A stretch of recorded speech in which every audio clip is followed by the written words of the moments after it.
ಮತ್ತು ಸುಮಲತಾ ಅವರು ಕೂಡ ಪ್ರಧಾನಿ ನರೇಂದ್ರ ಮೋದಿ ಅವರು ಭೇಟಿಯಾಗಿದ್ದಾರೆ. ನನಗೆ ಟಿಕೆಟ್ ಬೇಕು ಅನ್ನೋ ರೀತಿನ ಅವರು ಕೇಳ್ತಾ ಇದ್ದಾರೆ.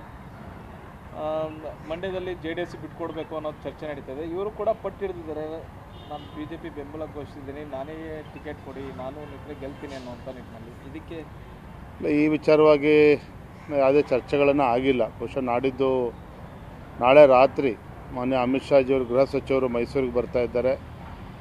ನಾಡಿದ್ದು ಮೈಸೂರಿನಲ್ಲಿ ನಮ್ಮ ಕೋರ್ ಕಮಿಟಿ ಸಭೆಯನ್ನು ಕೂಡ ನಿಶ್ಚಯ ಆಗಿದೆ. ಹಾಗಾಗಿ ಸಭೆಯಲ್ಲಿ ಎಲ್ಲವೂ ಕೂಡ ಚರ್ಚೆ ಆಗ್ತದೆ. ಮತ್ತು ಸುಮಲತಾ ಅವರು ಕೂಡ ಪ್ರಧಾನಿ ನರೇಂದ್ರ ಮೋದಿ ಅವರು ಭೇಟಿಯಾಗಿದ್ದಾರೆ. ನನಗೆ ಟಿಕೆಟ್ ಬೇಕು ಅನ್ನೋ ರೀತಿನ ಅವರು ಕೇಳ್ತಾ ಇದ್ದಾರೆ. ಮಂಡ್ಯದಲ್ಲಿ JDS ಬಿಟ್ಕೊಡ್ಬೇಕು ಅನ್ನೋ ಚರ್ಚೆ ನಡೀತದೆ. ಇವರು ಕೂಡ ಪಟ್ಟು ಹಿಡಿದಿದ್ದಾರೆ, ನಾನು BJP ಬೆಂಬಲ ಘೋಷಿಸಿದ್ದೀನಿ, ನಾನೇ ಟಿಕೆಟ್ ಕೊಡಿ, ನಾನು ನಿಂತರೆ ಗೆಲ್ತೀನಿ ಅನ್ನೋಂಥ ನಿಟ್ಟಿನಲ್ಲಿ. ಇದಕ್ಕೆ ಈ ವಿಚಾರವಾಗಿ ಯಾವುದೇ ಚರ್ಚೆಗಳನ್ನು ಆಗಿಲ್ಲ. ಬಹುಶಃ ನಾಳೆ ರಾತ್ರಿ ಮಾನ್ಯ ಅಮಿತ್ ಶಾಜಿಯವರು ಗೃಹ ಸಚಿವರು ಮೈಸೂರಿಗೆ ಬರ್ತಾ ಇದ್ದಾರೆ. ನಾಡಿದ್ದು ಮೈಸೂರಿನಲ್ಲಿ ನಮ್ಮ ಕೋರ್ ಕಮಿಟಿ ಸಭೆಯನ್ನು ಕೂಡ ನಿಶ್ಚಯ ಆಗಿದೆ. ಹಾಗಾಗಿ ಸಭೆಯಲ್ಲಿ ಎಲ್ಲವೂ ಕೂಡ ಚರ್ಚೆ ಆಗ್ತದೆ. ಮತ್ತು ಸುಮಲತಾ ಅವರು ಕೂಡ ಪ್ರಧಾನಿ ನರೇಂದ್ರ ಮೋದಿ ಅವರು ಭೇಟಿಯಾಗಿದ್ದಾರೆ. ನನಗೆ ಟಿಕೆಟ್ ಬೇಕು ಅನ್ನೋ ರೀತಿನ ಅವರು ಕೇಳ್ತಾ ಇದ್ದಾರೆ.